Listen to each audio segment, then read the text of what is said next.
कुठल्या मंत्र्याकडे कुठलं खातं असावं हा संपूर्ण अधिकार मान्य मुख्यमंत्री महोदयांचा आहे। कदाचित कोकाटे साहेब क्रीडा विभागात चांगलं कार्य करू शकतील असेल आणि भरणे साहेब हे कृषी क्षेत्रात, त्याच्यामुळे हा फेरबदल त्या ठिकाणी मुख्यमंत्र्यांनी केला असावा। नाही, टीका करणं काँग्रेसचं काम आहे। काँग्रेस टीका करण्याशिवाय दुसरं काही करू शकत नाही।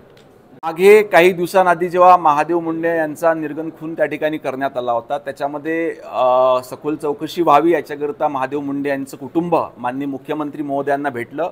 माननीय मुख्यमंत्री महोदयांनी त्यांची सर्व बाजू ऐकून घेतली आणि ह्या संपूर्ण प्रकरणाची सखोल चौकशी होऊन दोषींवर कार्यवाही होण्याकरता त्या ठिकाणी एसआयटीची स्थापना करण्यात आली। या राज्याचे मुख्यमंत्री आणि गृहमंत्री तसेच राज्याचे महसूल मंत्री यांच्या लक्षात एक बाब आली होती की अनेक वेळेस पांदन रस्ते मोकळं करताना त्या ठिकाणी वाद निर्माण व्हायचा आणि महसूल विभागाच्या अधिकाऱ्यांना पोलीस संरक्षण त्या ठिकाणी घ्यावं लागायचं।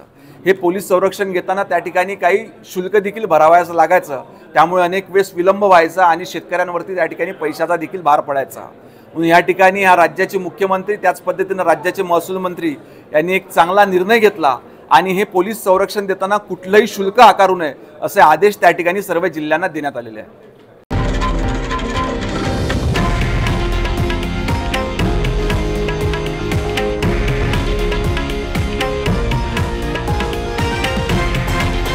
हे आहे देशातील नंबर 1 न्यूज नेटवर्क आणि आपण पाहत आहात TV9 मराठी, एकमेव।